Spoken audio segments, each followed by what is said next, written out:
What happened to the unpopular or bullied girl after high school? She committed suicide after struggling with mental health issues nearly her whole life. Wish that I had had the courage to reach out and talk to her, rather than just ignore her and stay in my own isolated bubble. I don't know if it would have changed anything, but it would have been nice to have known her a little better than just as the girl that was always pretty odd and alone and now gone forever. She ended up being valedictorian as well. She was incredibly smart, but nobody really knew that. A girl in my year was bullied relentlessly for being odd. Unfortunately, she had a very unstable home life and her mother suffered from fairly severe mental health issues. They had a very explosive relationship. One day during class she just couldn't suppress her feelings anymore, so she took a pair of scissors out of her bag and proceeded to cut off all of her hair, right there at her desk. That was 8 years ago. To this day, she still lives at home with her mother and does some sort of art course at the local college. Things don't always get better for people when high school ends, but I hope she is doing okay. That's very sad. Also, I have a question if anyone has an answer. Why exactly is cutting hair such a common response to emotional or stressful breakdowns? I feel like I hear about it a lot. Is there a defined psychological reason?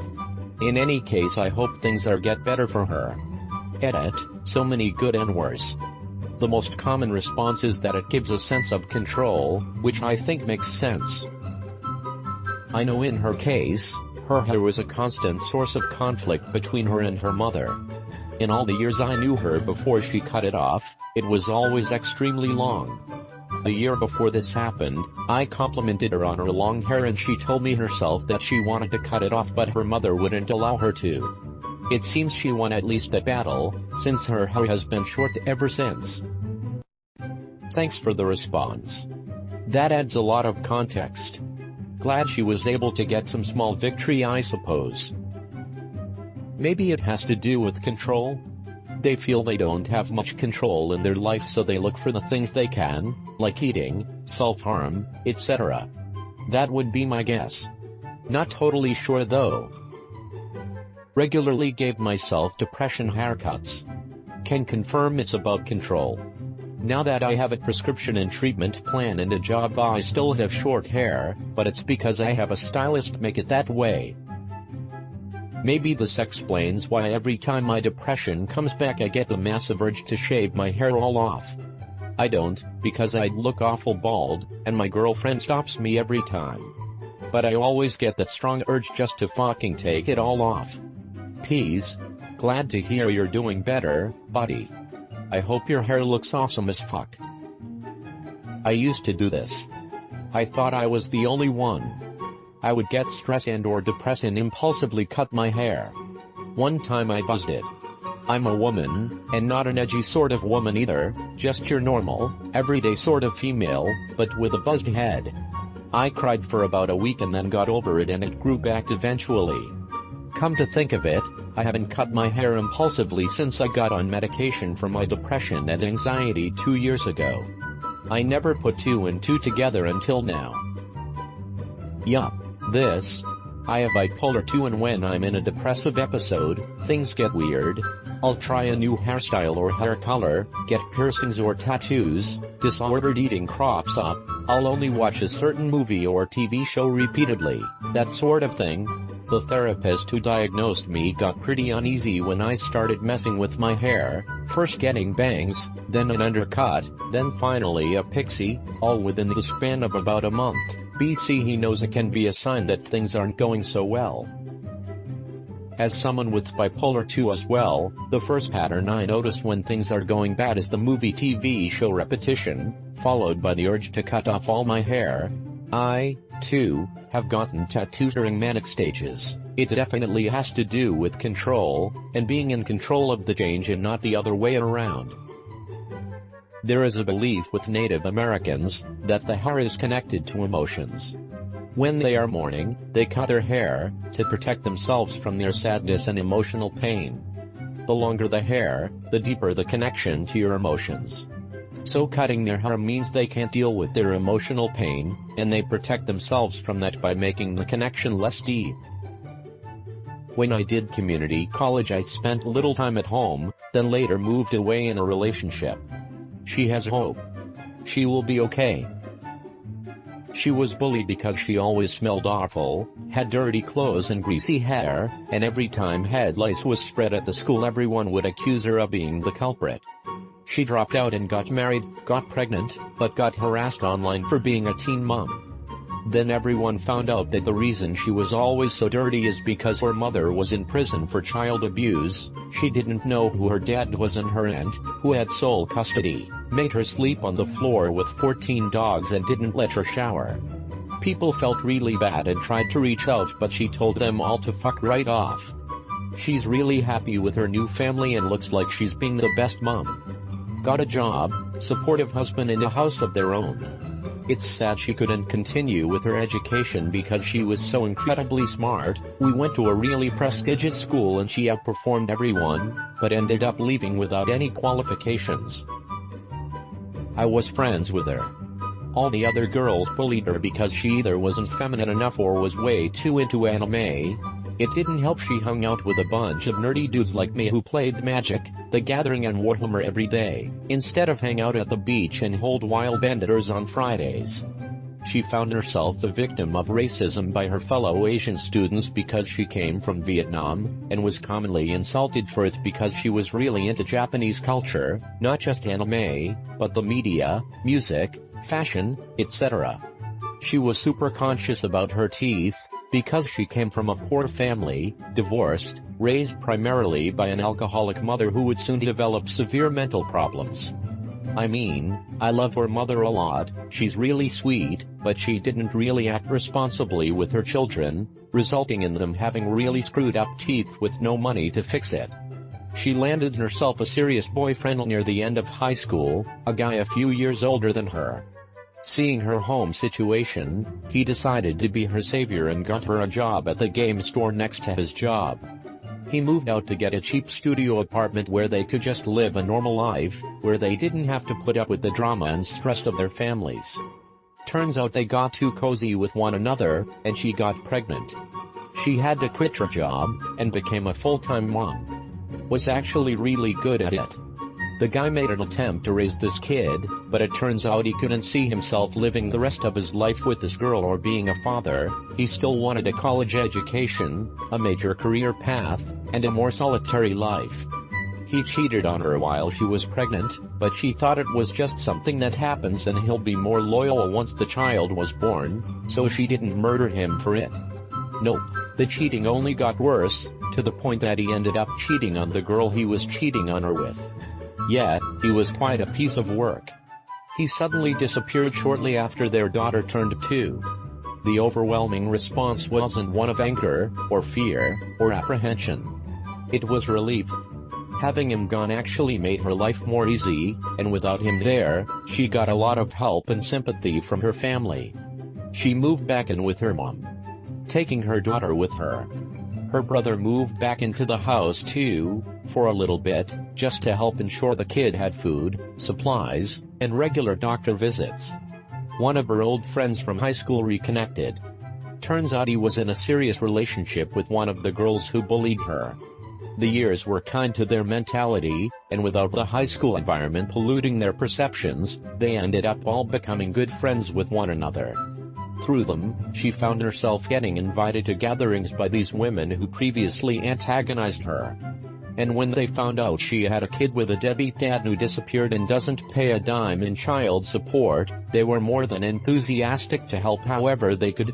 10 years later, she's found herself a new man, a good man, and he was so enchanted by her that in a crazy lapse of impulsive judgment, put a ring on her hand without a second guess. They were going to move out, but opted to stay to care for mom as her mental state worsened.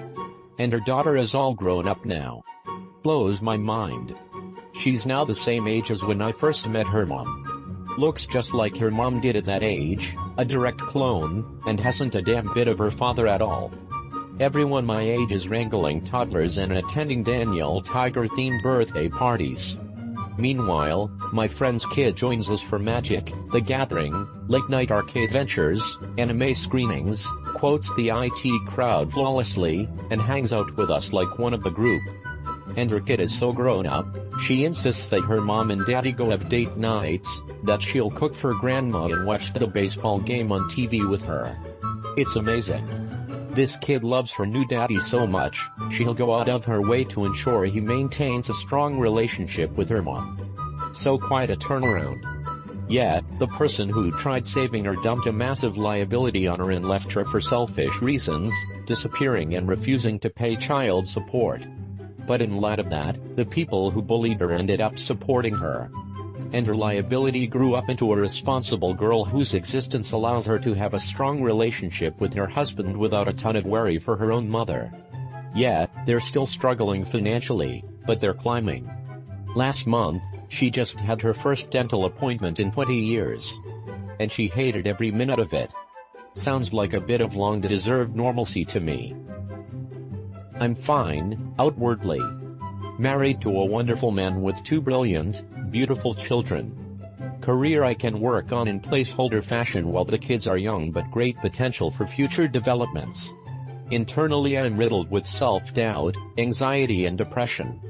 Always trying to please people, surprised that people seem to like me, and anytime I see people talking in low tones to each other, my knee-jerk reaction is to think they're talking shit about me. I'm 37. Bullying leaves deep, deep scars. I have that reaction too when people talk without me being able to hear or understand. I don't think I was bullied much but did have some issues growing up. Hope you get over yours. I was the unpopular girl, never really fit in, had a rep for being weird, but got good grades. Never really understood what made me weird, until college got difficult. Eventually went to get checked out because it seemed like my brain was always a bit off. Got diagnosed with autism, age 21, and it explains a lot. It was just harder to see because of my gender. ASD is underdiagnosed in girls, and because I was an overachiever at school, at the cost of having little ability to make friends and a lot of ability to alienate everyone in every school I'd been to. Girls, if you think something's up, get checked out. If I'd been diagnosed earlier, it might have helped people understand I wasn't just a batty old weirdo, and maybe, my schools would have helped me. Heck, my parents might have understood me better, and not just told me to get over it. It also just helps a lot, knowing it's not your fault. It's made me a happier person. Edit, I still have mental health issues stemming from inability to cope with social issues. A diagnosis isn't a cure-all, nor is it an excuse to do anything bad. It's just a means of understanding what's wrong, and leads to support and better management of conditions. I'm a girl and have had a strong feeling I have Asperger's or similar, for years now. I had an evaluation done, and they said I had no sign of it at all. But one of the reasons why, that they gave me, was because I didn't have any tics or hand flapping. I don't know, I was disappointed and honestly still feel I am somewhere on the spectrum. Hey, not a doctor, but I hope you don't mind me putting my 2 cents in as a mental health professional. You may very well have what we call subclinical features. That means you've got some of the symptoms of fill-in disorder here for your case, ASD, but they aren't significant enough, at least according to the assessment they did, to officially diagnose you. I tell you this not to imply that the docs were wrong and you should self-diagnose, but to validate your experience. My aunt has ASD, and there are multiple members of my family, self included, who have subclinical ASD features, mostly sensory-related rather than social. My point is, even without a diagnosis, it may still behoove you to research common traits, symptoms and effective coping strategies for them. Analogy, even someone without major depressive disorder, for instance, can still benefit from coping strategies for depression if they're having a rough time. Same for you with or without the diagnosis of ASD, there may be info out there that can help you feel more comfortable in your own skin. For most people who suspect they've got a diagnosis, I don't think they really want the diagnosis so much as the solutions and support that can come along with being diagnosed. Those tools may very well still be available to you if you look into it. Be well, fellow human. Women on the spectrum often learn to mask better than men do, so they can fly under professionals' radars pretty easily. Maybe our Aspergerals can point you in the right direction? One committed suicide later in her 20s. I think that had more to do with her screwed up family than the bullying. The other is an amazing pharmaceutical scientist. I'm FB friends with her. She's still quirky, odd and not outwardly attractive, but she is happy and living her best life. Never married, though. Has been in a very long serious relationship and not sure why that ended. Continues to be very happy, though. Formerly bullied, perpetually single pharmaceutical chemist here. Give your friend a high five for me, please. That was me, yay. Having a very sick mom with basically no income and messed up teeth meant I got bullied all of the time. I struggled with suicidal thoughts, attempts, went to therapy, and figured out that I needed to get the fuck away from that area to sort myself out.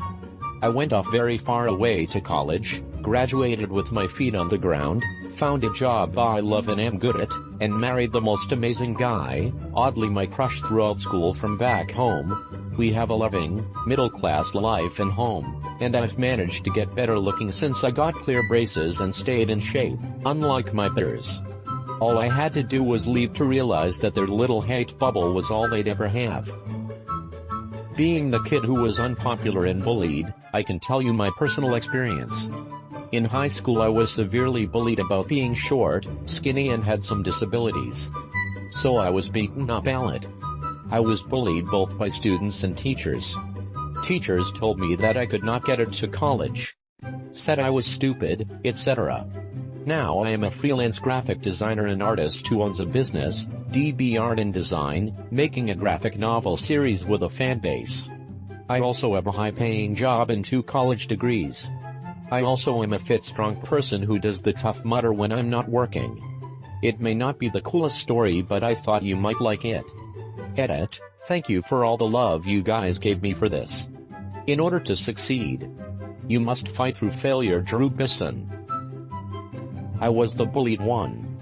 Went through university battling depression, but made it in the end. Left the country, finally found a job after a long search. Got bullied again by my boss, but eventually found a better job through building a good reputation and got promoted. Afterwards still some more struggle at work in an abusive relationship that I successfully left. Now I'm very happy. I have a stable job, a great apartment, an amazing boyfriend, and wonderful friends. Life truly gets better if you stand up again and again. You'll get stronger every time. She was rich, she was smart, but she was a real bitch. Now she's exorbitantly rich, still smart and even more of a bitch than she used to be. Mind you, most people from my class and school are reasonably to quite successful in life nowadays and came from upper middle class to low upper class families. Most of them are university educated and the few that did live in poverty back in the day have escaped it. She simply had a head start in life and made sure to remind everyone about it every day. You sound jealous. She only had a small loan of $1 million. She sounds like she pulled herself up by her bootstraps. I was the bully girl. They bullied me to suicide attempts.